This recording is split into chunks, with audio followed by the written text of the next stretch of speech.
Content warnings for this episode: blood, gore, bright flashes, loud noises, underwater, giant fish, body horror, cannibalism, animal cruelty, death, and slurping, as in slurping noises and drinking. Please be aware. And now onto the episode.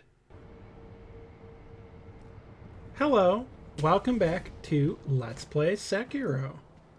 In this episode, we're going to be focusing on talking about the Great Colored Carp. The Great Colored Carp is an important part of Fountainhead. There are a lot of old legends about carp and koi, which are a type of carp. This is essentially the Great Colored Koi, but they just went with calling it a carp. Koi might work a little bit better for certain audiences. It's far more associated with Japan. Koi are more of like a Japanese type of carp.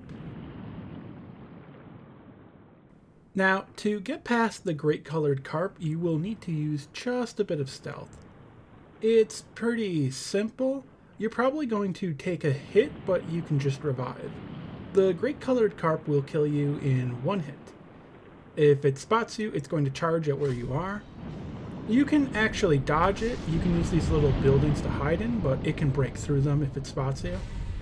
It can also feel you in the water and hear you. It's possible for it to just miss. Right there, it just totally missed. I didn't even really dodge it. You can make it dodge, you can dodge it. If it hits the rock wall, it will get stunned like that. Dodging it is rather hard. You kind of need to bait where it is and bait what time it's going to charge. Like, just a moment right there, I had a good spot, but I was at the end of a swim, so I couldn't do another push. You can dodge to the right or left, basically. Up or down doesn't really seem to work. Movement underwater in Sekiro is pretty simple, and also, just for note, you can't deal damage to the Great Colored Carp. You can hit it and blood will come out, but that's it. It's much simpler to just take the hit, revive, and then just swim to the end. You can pretty easily make it. The Great Colored Carp also has teeth and a sort of human face, hinting at its origins. At the bottom of Fountainhead, there are actually multiple corpses of giant carps. This is the current one. Also, some of the destruction around here seems to be resulting from the Great Colored Carp or multiple carps. But at the same time, the land is also breaking apart, so it might have to do more with general erosion. Plants just damaging the land. There's lots of trees here growing. Erosion from the water, or earthquake possibly. Earthquakes would explain a lot of things, but they're not actually mentioned in the game, which is a little strange. So I recorded this before that. I have lots of saves I rotate, so I can show off everything. Here I'm going to show getting past the Great Colored Carp without killing the Okami leader. You can actually get past this. If you move fast enough, move at the right times, know what you're doing, you can get through without dying from the lightning. You'll need to heal, get deep enough. You might have to revive.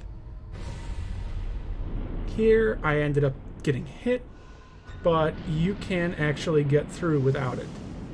The lightning, if it hits the water, will actually go to around where the hit was aiming. It won't just be at the surface, and it will cover a huge spot of the water. The lightning of this character can also go through the environment, which is annoying. So even down here, you have to keep moving fast because she'll be firing lightning at you. She can hit you while you're near the Great Colored Carp. It's rather annoying. She can hit you when you're on the other side after getting out. But once you get to the idle and rest, you don't have to worry anymore. You can get hit and die. It's fine. Lightning reversal at water is not a good idea. It will just make you take damage. You can't release it into anything except the water you're jumping back into. It's not a good idea, but I've done it. I've shown it on video. I believe I showed it previously in the LP. but I figured I would just mention it. Now we've gotten past the Great Colored Carp. We're up here. This area, I believe, is called the Palace Grounds, going by the idols around here. This is why there is a cannibalism warning. Here are palace nobles feasting upon Okami warriors. They're doing it in a sort of secluded, dark area with the front doors closed to the rest of Fountainhead Palace. This kind of makes it seem like it's supposed to be secretive. This area right here is pretty useful. There's a gourd seed in that treasure chest. Now, opening this gate, like right here, this door, will change the state of this. These enemies will just respawn here normally, unless you open that gate, and I believe you have to have talked to the twins. But I'm not sure that it's actually necessary. Now, like regular palace nobles, they're actually very weak. These are not the kind that enfeeble, so they're essentially no threat at all. Which is interesting to how are they feasting on Okami, who are much more powerful? It might be willing sacrifices, it might be ambushes, Okami who are just in a very weakened state. It's hard to tell. A lot of the hierarchy and social life of the Fountainhead Palace has to be gleaned from the environment, so a lot of things are open to interpretation. This area does have some interesting art on the inside, but it's hard to see because, as I'm showing off here, Sekiro has kind of weird lighting at times. It's dependent on where you are, so if I'm outside looking inside, I can't see because the sort of cat's eye from Witcher is in effect. But when looking through the monocular, the area is just pitch black. Here is the gourd seed in this treasure chest. Some of these clothing and symbols are found in other places in Fountainhead.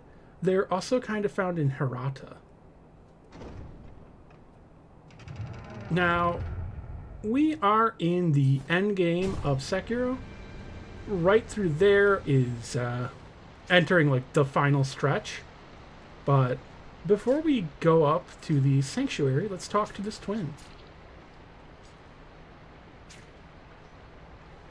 She's having a murder.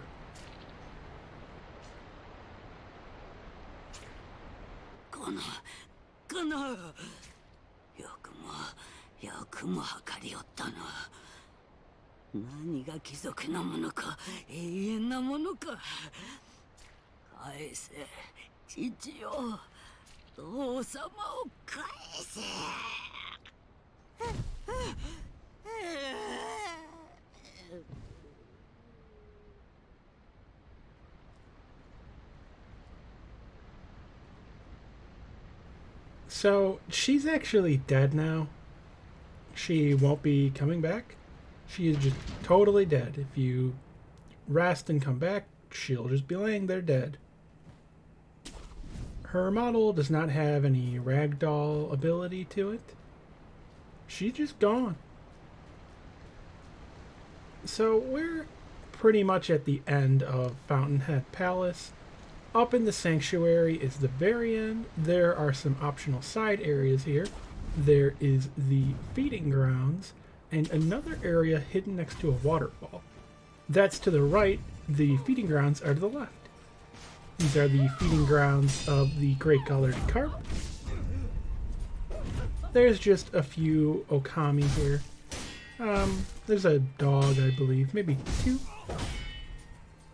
Nothing major. There is an Okami warrior woman in purple with a Naginata. She's sitting against a bridge. I believe she can throw lightning at you when you're in the water, but she's not as much of a threat as Shizu.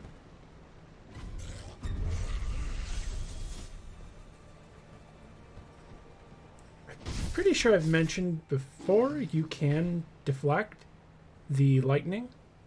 You'll still take damage, but you will actually take less damage from deflecting lightning than if you just took the hit. Here's a bit more dog here. and sugars, which are a little mysterious in this area because this area is pretty devoid of Buddhism and is almost exclusively Shinto. There is the Okami on the broken bridge. I'm not really sure where that bridge would have led to. I would assume a platform, but it's hard to tell. Like I've mentioned, Fountainhead seems to have had some sort of catastrophe in the past, but it's not really explored. It might have been when the dragon arrived. Oh, I thought I should mention, in case I haven't in other parts of the LP. I'm hoping I'll redo this part if I say the name wrong. Bob the Hollow. Usually people can't really teach me much about this game. I know essentially everything that ends up becoming common knowledge. I talked months ago in videos about stuff that people post that VaatiVidya said is new when it's stuff from months ago that I posted. That, not that he copied me, but I did talk about that stuff long ago. But, Bob the Hollow, I did not notice in Sheena Castle the dragon shrines. They're little shrines, I'll probably show them later, that have dragon figures in them. They're on the walls around the dojo. I did not notice those. So Oh, hello! So this is the dad of the twins. This is the Carp Noble, as I like to call him. The Carp Servant Noble. Koi Servant. The big dude who looked like Bloodborne boss.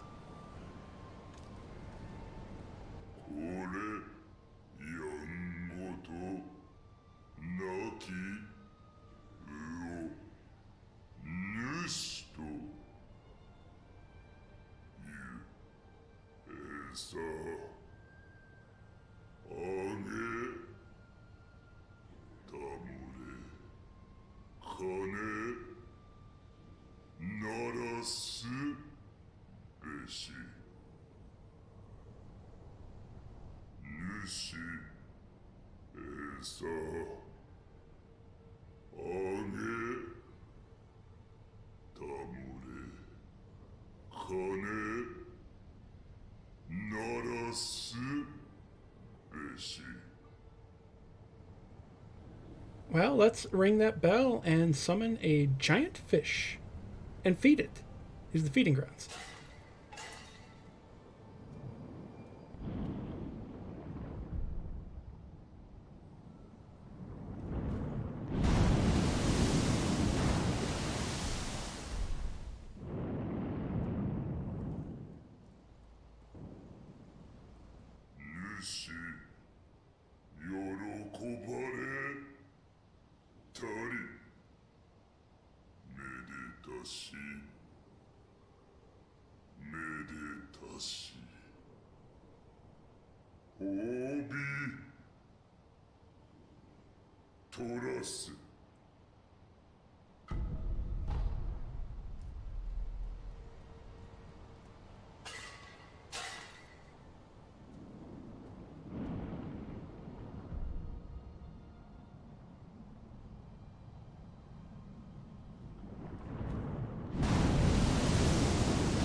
Moderation, moderation.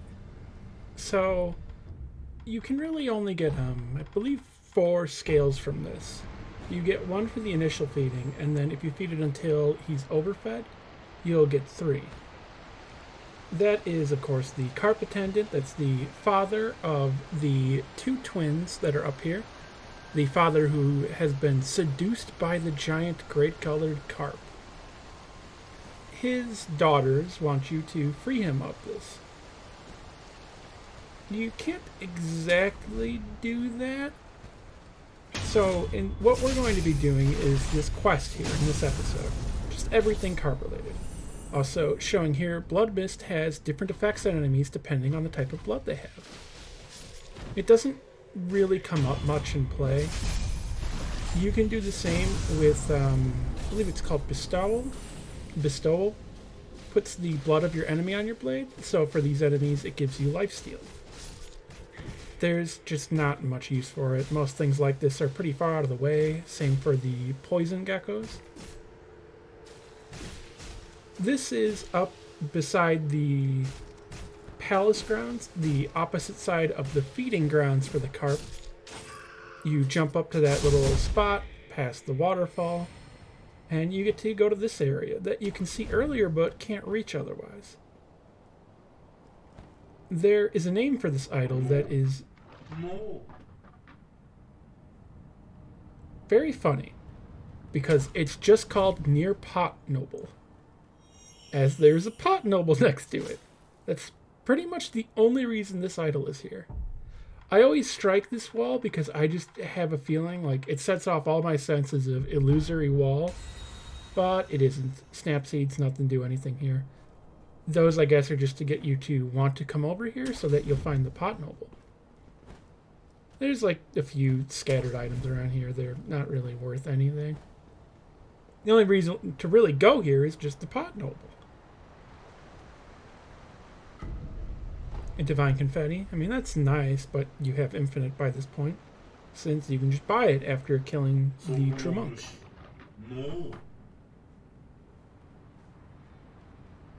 But this is the other pot noble.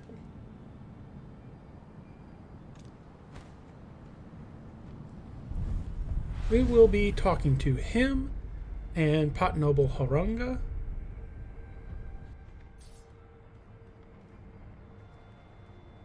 No, お主、恋の鱗を知らんかい？宮様の宝鯉、尊い鱗。それを持てば、存分に褒美を取らそうぞ。So say hello to Pot Noble Korimori. This Pot Noble has a few different things. He sells Lapis Lazuli, the Dragon Blood Droplet, and the final fragment of the mask. The mask is not very useful, really. のお主よ、もしどこかで我と同じ壺に会うことがあっても、あやつの願いを聞かぬでおくれや。あれは一族の恥者。己のため主の恋様を死にせんとした大逆の罪人よ。だいぶ鱗が戻ったのう。お主のおかげじゃ。ようやっとあやつの罪を償える。しかし鱗は尊いのう。まるで我までが尊いようじゃ。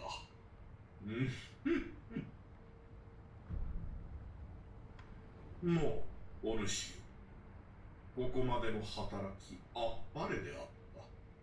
ゆえにお主を見込んで話を、いや姫事を聞いておくれや。おう、さよか。まことあっぱれなおの子よ。知って姫事じゃな。この餌を主の恋様に献上しておくれ。くれぐれも誰にも知られず、ひそひそとな。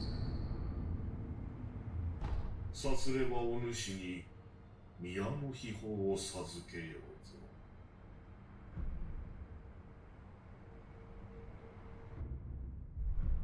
のう、お主、我の餌をよろしく頼むぞえ。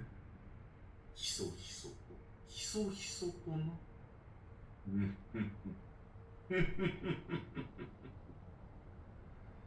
Fans of the Dark Souls series will recognize that Dark Souls style laugh. These pot nobles are a bit more specifically by Miyazaki. We will be getting to see some more of them.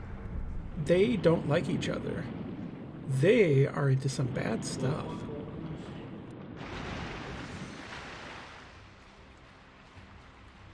お主、鱗を持っておいでかい。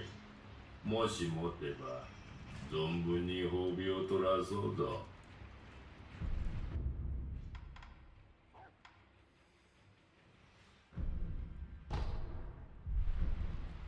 お主よ、我は恋になりたいのじゃ。長い時を育ちとともにある大きな恋、老いぼれぬ恋にの。お主、宣教の香りがするの。それに今までの良き心がけ、良きかな。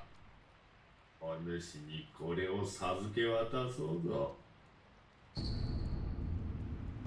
宣教の主の恋に与えてたもれ。察すれば我は恋となり、お主に非なる宝を授けようぞ。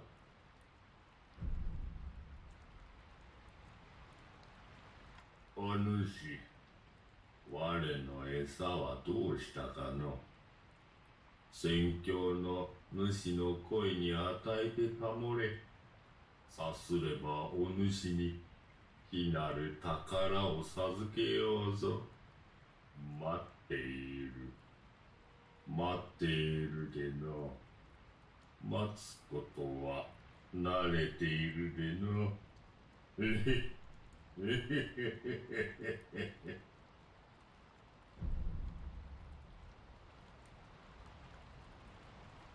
お主、我の餌を頼むぞや。待っている。待っているでの。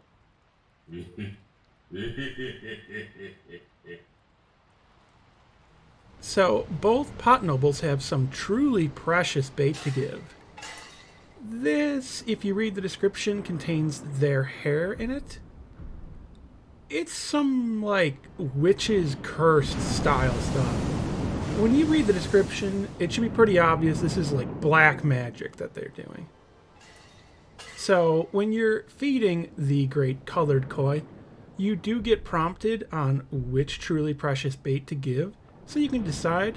Whichever one doesn't really matter, it's the same outcome, it's just where you want to talk to a pot noble. The other noble will perish.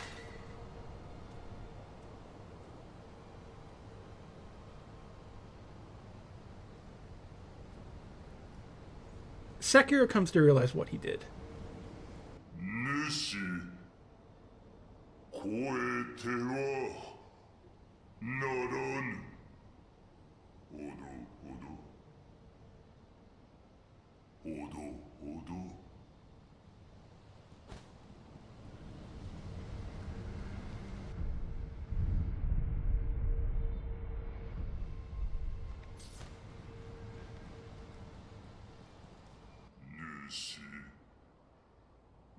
主、主、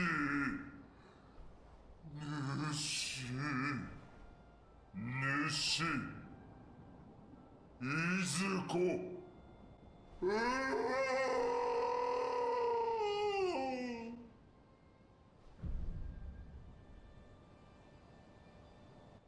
主、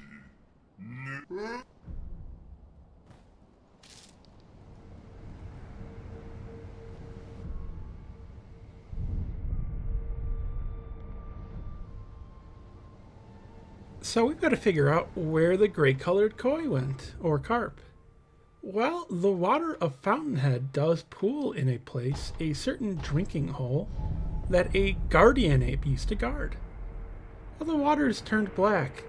Oh, this is bad. Yeah, we totally killed the Great Colored Carp. It's super dead. We can see all its human teeth. It was supposed to be immortal. We kind of ruined that for it. Here we find its great white whisker. We need to give this to the Carp Noble to end this quest. I've actually not had much of an opportunity to talk about the history of kois. Miyabi told me a lot about Confucian legends and lore, about the concept of the carp jumping the gate to become a dragon and needing enough scales, and not having enough scales making them too imperfect to become a proper dragon, which we're going to be seeing with the pot nobles. That's likely where their obsession of the scales comes from. There's also legends like about Kintaro from the Heian era, the golden boy of Japan. Literally what he's called. Nushi. Nushi. Nushi. Nushi.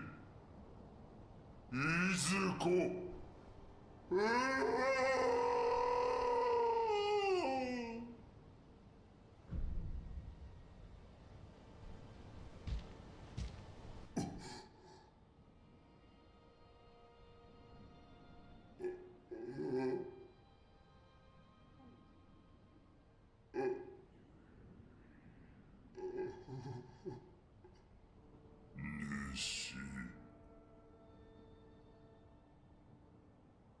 Mimakari.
Now comes the ending to this quest line. You do need to rest at the idol to make it do the next phase. That's how you do a lot of this, is resting at idols or traveling to areas. And he didn't load right away, but he's dead. And there's his daughter, who's still alive, one of them. お疲れ様でした、父様。永遠などなくとも、私も姉様もずっと一緒ですよ。だから休みましょう、父様。So, to add to the list of ways women have died in fiction, we have stabbing the people who tricked your dad to death, and then crying and dying, and then crying over your dead father who got tricked by a carp and dying. And yeah, she's dead. They're all dead. This whole family is dead now. That's the quest. We got divine grass out of it, and some scales. Let's try a different thing, though. So, classic tradition in a FromSoft game, let's attack the NPC. You can fight him. He actually is a mini-boss. You might have figured out from his posture and a little bit of his audio, he is an ogre-style enemy. So, like, Chained Ogre. In a way, he's slightly more annoying, because you can't use the grappling hook to grapple onto him after his grapples. However, it feels like his range is way shorter. So, on that front, I would say he's much easier. The other Chained Ogres kind of seem like they have more health for when you fight them, as opposed to how much he has. when I was fighting the Chichimen and showing off stuff with like the beam and hitting it with lightning, I accidentally got it to shoot him from over by the waterfall. So that beam can just go anywhere and hit anything. Now, to explain a little bit about why I brought up Kintaro. Kintaro is a sort of Japanese folk hero. He would have been around during the Heian era, I believe after the Genpei War. He's heavily associated with like Kyoto and the capital. There's later versions of him as an adult where he goes under another name. He's normally pictured as being red, with incredible strength and an axe. He actually appears in Neo as the Axe Master. The reason I mention him is there is a bit of a famous story. It's hard to find information on it though, about him fighting a witch who shapeshifted and turned into a giant carp to fight him. And it just reminds me a lot of the Great Colored Carp. There's a lot of stories of him fighting mythical creatures, about like parables involving him and his friends who were animals. He's seen as a sort of almost semi-kami or avatar, I believe, of Hachiman. Also, you get like nothing for killing this guy. It's totally not worth it.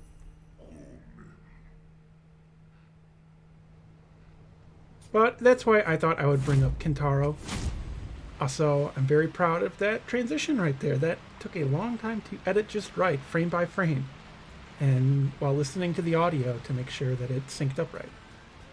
Let's see the pot nobles after we've killed the carp. They have transformed. Whichever one you gave the truly precious bait of will have transformed into a red-eyed carp. The other one will be dead. The inventory of the dead one will go to the living one, so you don't lose out on stuff. I'm going to move just a little bit to get a look at him more. So as you remember, the red-eyed carp are imperfect beings. Their eyes are immortal, but they are not. You can't progress them any further than this. I don't know if it was intended as DLC that's not been done, or just an unfinished concept, or it was supposed to be open-ended. But there's no finish to this. You just keep giving them scales.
So this is looking at the Fountainhead pot noble after I did not give his bait. So you can just see he's dead. You can see inside of the pot, there is his arm. It's just dead. His creepy long arm. But what's in here? Oh hey, we're back at Mibu.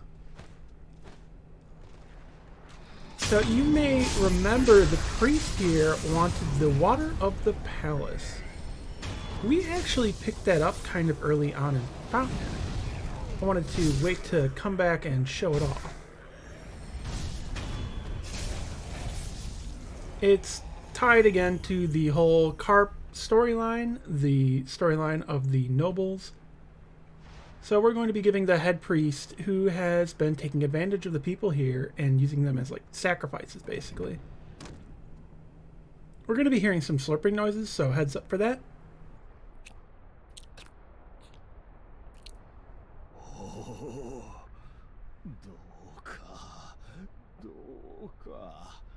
松座にお加えください。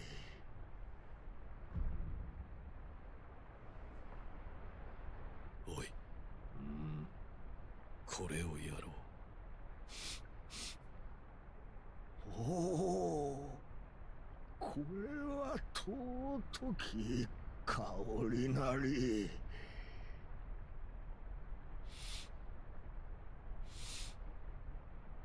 ようようお認めいただける。松座に加えていただける。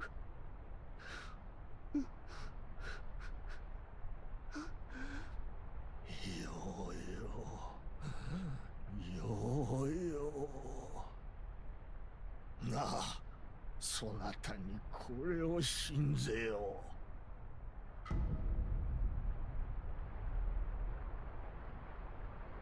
しからばよこせ。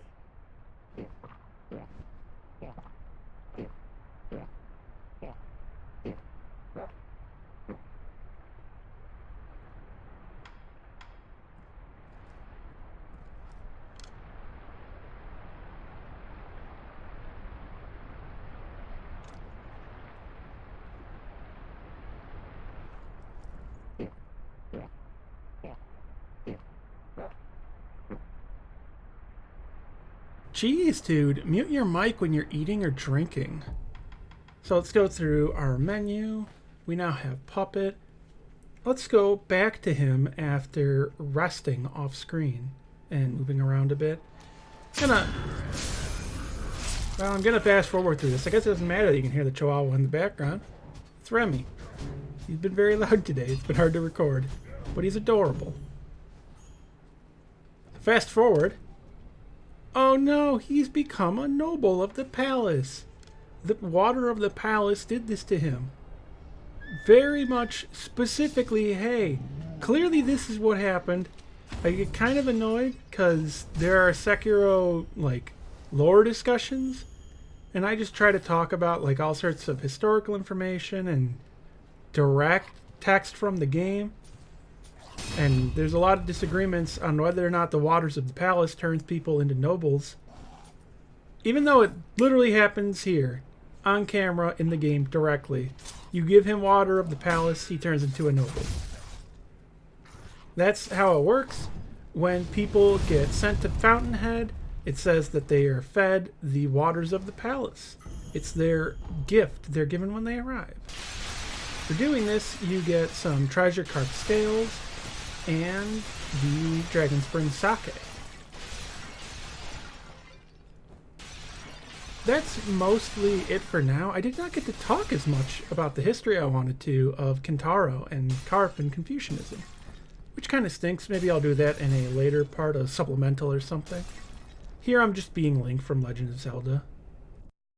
Next time on Sekiro. Lightning. Prayers. That's right, the Divine Realm. We made it. This dude with a flute, who's wearing makeup, I think. A lot of wind is going to be there, and some very big reveals and stuff. We're going to see some things. This thing that he's looking at that I don't show. Anyway, let's rest for now. See you next time.